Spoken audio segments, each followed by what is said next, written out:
Selamat pagi anak-anak kelas 4.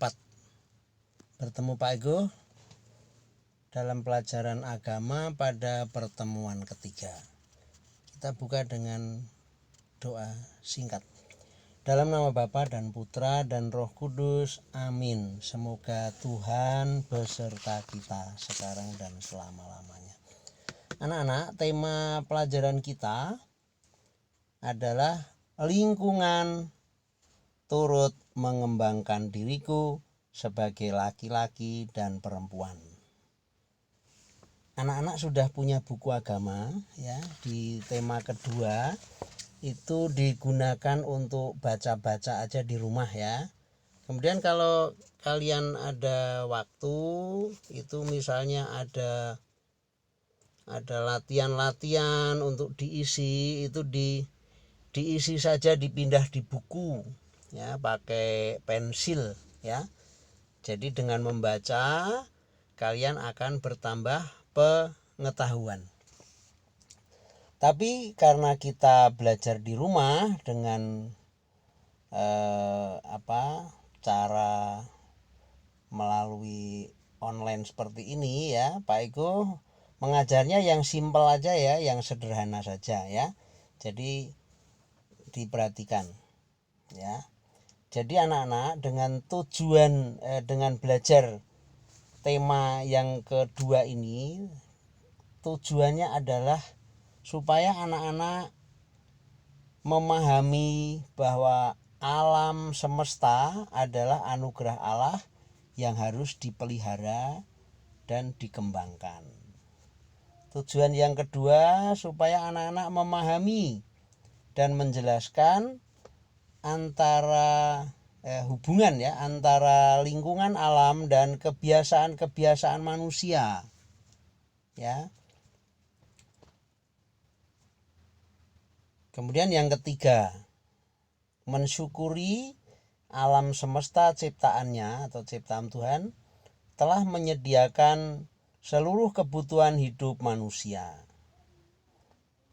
Tujuan yang terakhir, mensyukuri alam semesta telah membantu kita berkembang sebagai laki-laki dan perempuan.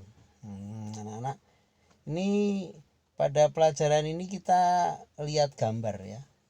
Kita perhatikan gambar yang Pak Eko tayangkan adalah gambar pemandangan di desa ya. Itu ada gunung ya, ada banyak kebun sayur ya. Terus ada yang gambar juga rumah di sekitar desa ya. Ini ceritanya begitu ya. Itu ada yang gambar sapi ya. Pokoknya itu adalah pemandangan tentang desa itu seperti itu. Ada nggak yang tinggal di sana? Ada kan? Tinggal di desa itu biasanya kalau desa itu dingin ya. Ada orang jam 9 itu masih pakai sarung ya karena kedinginan ya. Nah itu kebiasaannya kenapa? Karena daerahnya dingin ya. Itu contoh itu seperti itu. Kemudian kita lihat yang berikutnya, itu gambar desa, masih ada sungai ya.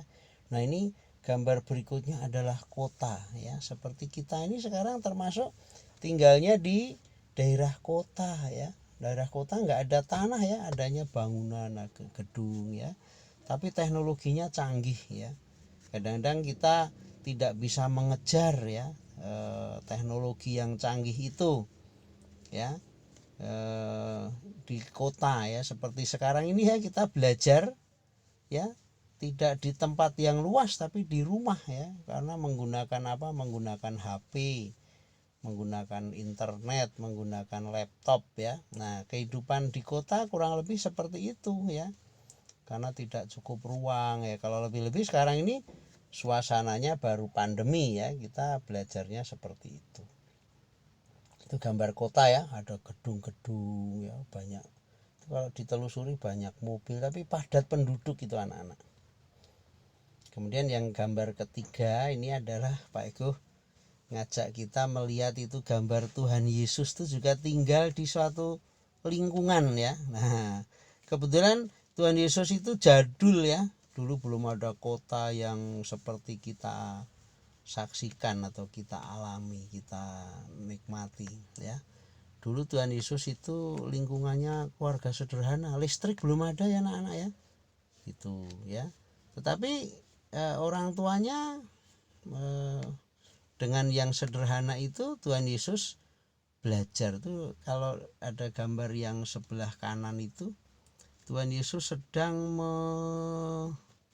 membantu ya, membantu belajar dari orang tua yang sedang bekerja ya, bekerja sebagai tukang.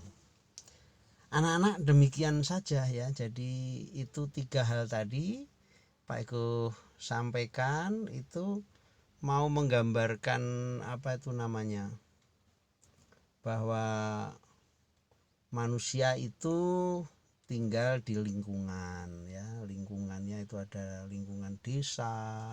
Kalau dalam buku pelajaran agama kalian itu ada lingkungan pantai ya, lingkungan macam-macam tuh Pak Eko. Coba lihat halaman, ada gambar halaman 27 tuh gambarnya pemandangan alam ya. Gambar yang halaman 28 itu ada anak main bola ya, kemudian ada anak nelayan membantu mengumpulkan ikan ya. Ada yang anak tinggal di pinggir hutan ya, membantu orang tua mencari kayu ya.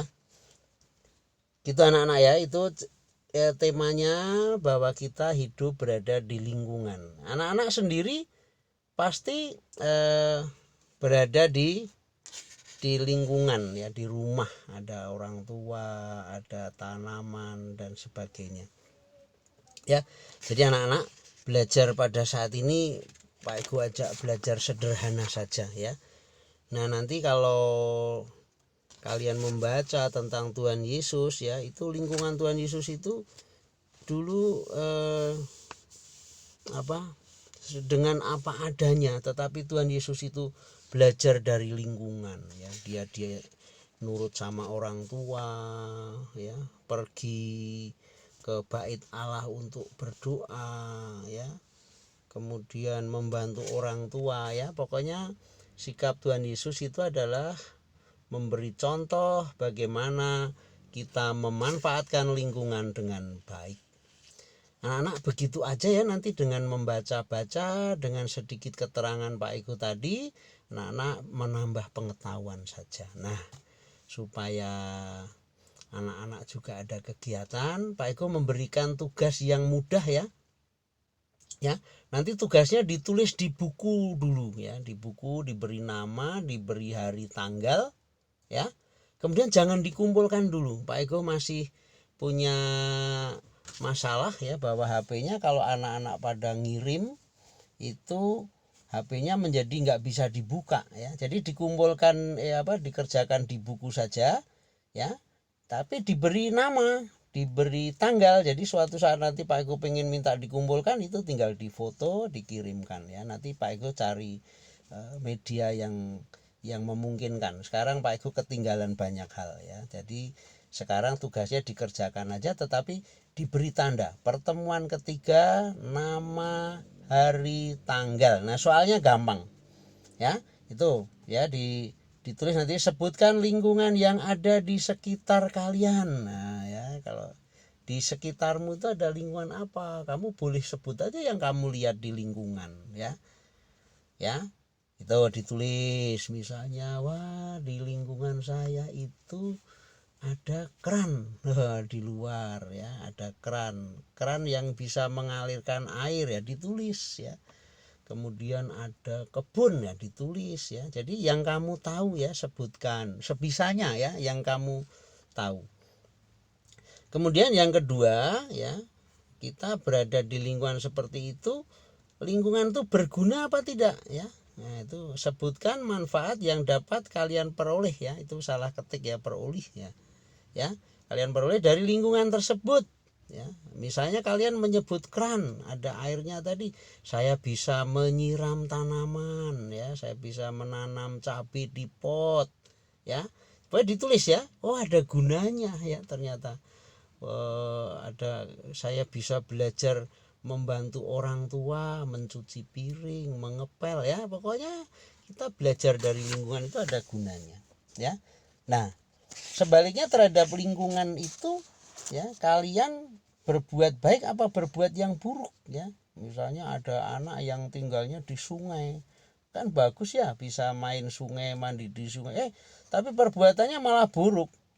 Ada sampah-sampah dibuang sembarangan, ya, sungainya jadi kotor, nggak bisa untuk main. Nah, sama dengan kalian, di lingkungan kalian itu kalian berbuat apa, ya, berbuat yang baik terhadap lingkungan seperti apa. Nah, itu disebut, ya, gitu aja, ya. Jadi contohnya itu, ya, ditulis, sebutkan contoh perbuatan kalian terhadap lingkungan, ya, ditulis yang bagus, ya. Kalau yang tidak bagus jangan ditulis, terus jangan dilakukan. Misalnya menggunakan air disemprot-semprot, digunakan tidak ada gunanya, hanya dibuang-buang, itu nanti bisa merusak lingkungan. Itu jangan ditulis, ya. Yang bisa kalian tulis, ya, anak kelas 4 sudah bisa berbuat apa terhadap lingkungannya, ya. Merawat tanaman yang di pot itu bagus, ya. Membantu orang tua membersihkan rumah supaya rumahnya kerasan, itu boleh, membuat kerasan itu bisa ditulis. Begitu, ya, anak-anak, ya. Karena pelajaran kita memang dari jauh, ya, kemudian tidak bisa ketemu, sederhana-sederhana aja, ya, tapi dilaksanakan dengan baik. Kemudian pengumpulan tugasnya sabar dulu, ya, tidak usah harus dilingin, tapi pada saatnya nanti mau dinilai tinggal difoto. Begitu aja, anak-anak, ya. Pak Eko ucapkan terima kasih, anak-anak sudah bisa disiplin, taat mengikuti pelajaran meskipun suasana beda, ya, dengan tahun lalu, ya. Pak Eko doakan anak-anak dalam kondisi apapun bisa belajar, bisa mengembangkan diri, dan nanti menjadi anak-anak yang hebat, berguna bagi diri, bagi orang tua, dan menjadi anak kebanggaan. Oke, tugasnya paham, ya. Demikian saja Pak Eko akhiri. Mari kita memohon kepada Tuhan supaya Tuhan tetap memberkati dan melindungi kita. Semoga Tuhan beserta kita sekarang dan selama-lamanya. Semoga kita sekalian, orang tua kita, dan semua orang yang kita cintai selalu dibimbing oleh berkat Allah yang Maha Kuasa, dalam nama Bapa dan Putra dan Roh Kudus. Amin, ya. Salam rindu. Kita bisa ketemu nanti, mudah-mudahan masa pandemi COVID-19 cepat berakhir dan kita bisa belajar secara tatap muka. Dadah.